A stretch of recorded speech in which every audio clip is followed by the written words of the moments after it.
10 محرم کا سورج جیسے ہی غائب ہونے لگا، اندھیرا چھانے لگا اور یوں غریبوں کی شام آ گئی۔ زمین کربلا پہ رسول اللہ کی نواسیاں بیٹیاں اپنے بالوں سے اپنا منہ چھپائے لاوارثوں کی طرح بیٹھی رہی۔ کہیں قاسم کے ٹکڑے پڑے ہیں، کہیں اکبر کی لاش پڑی ہے، کہیں عباس کے بازو پڑے ہیں، کہیں اصغر کا ننھا جسم پڑا ہے، تو کہیں نواسۂ رسول حسین ابن علی کی لاش پامال ہو کر زمین پہ بکھری ہوئی ہے، اور وہاں فوج یزید جھوم رہی ہے، خوش ہو رہی ہے کہ بنی ہاشم کا نام زمین سے مٹا دیا اور ان کی عورتوں کو ہم نے بے پردہ کر کے رسوا کر دیا۔ بی بی زینب کبھی آسمان کو دیکھتی ہیں، کبھی یتیم بچوں کو سنبھالتی ہیں اور کبھی حسین بن کر ایک ایک بیویوں کو دلاسا دیتی ہیں۔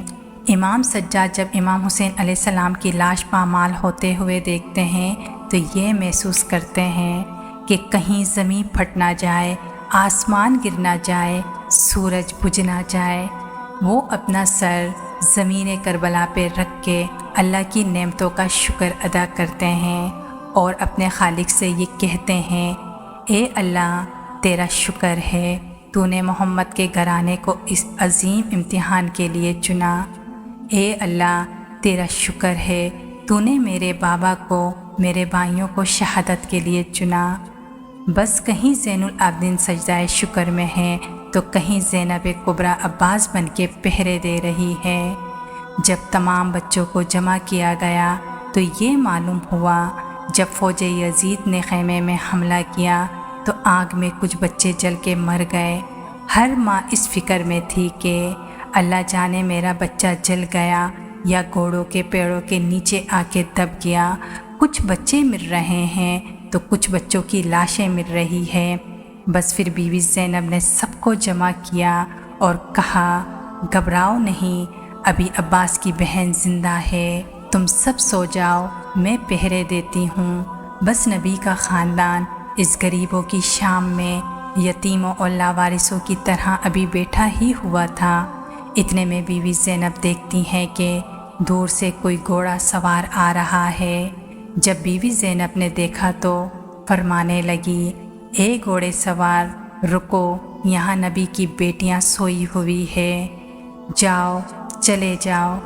جب بیوی زینب نے دیکھا تو وہ گھوڑے سوار دھیرے دھیرے بیویوں کی طرف بڑھ رہا ہے، تو بیوی زینب نے فرمایا، اے شخص ہم لٹ چکے ہیں، ہمارے خیمے لٹ چکے ہیں، ہمارے جوان مارے گئے ہیں، ہمارے پاس دینے کے لیے کچھ نہیں ہے، اے شخص واپس چلا جا۔ بیوی زینب دیکھتی ہیں کہ وہ گھوڑے سوار اور بھی قریب آنے لگا۔ اتنے میں عباس کی بہن علی کی بیٹی علی بن کے قریب جاتی ہیں اور گھوڑے کو پکڑ کے کہتی ہیں، اے گھوڑے سوار تم نے سنا نہیں، میں علی کی بیٹی ہوں، رک جاؤ۔ بس یہ کہنا تھا کہ اس گھوڑے سوار نے اپنے چہرے سے نقاب ہٹایا۔ بیوی زینب نے جب دیکھا تو اس کے بابا علی رو رو کے کہتے ہیں، اے میری بیٹی میں تیرا بابا علی ہوں۔ بیوی زینب جیسے ہی اپنے بابا کو دیکھتی ہیں تو زاروں قطار رونے لگتی ہیں اور کہتی ہیں، اے میرے بابا میرا قاسم مارا گیا، بابا میرا اکبر مارا گیا، بابا عباس مارا گیا، بابا ان ظالموں نے اصغر کو بھی مار دیا، بابا رسول کا نواسا حسین نہ رہا۔ امام علی علیہ السلام نے کہا، اے میری بیٹی صبر کرو، بس صبر کرو۔ اللہ رسول اللہ کے جوانوں کو شہید ہوتا دیکھنا چاہتا تھا۔ اللہ یہ چاہتا ہے کہ رسول اللہ کی بیٹیاں قیدی بن کے بازاروں میں پھریں، ایک طرف ظلم کی انتہا ہو اور دوسری طرف رسول اللہ کا کنبہ صبر کی انتہا کر کے دکھائیں۔ اے زینب ہمیں ایسی قربانی دینی ہے کہ قیامت تک کوئی یزید یہ نہ کہہ سکے تمہارا نانا جھوٹا ہے، تمہارا اسلام جھوٹا ہے۔ سب کچھ قربان کر کے یہ دنیا کو دکھانا ہے کہ اسلام اللہ کا دین ہے اور تمہارا نانا اللہ کے رسول ہے۔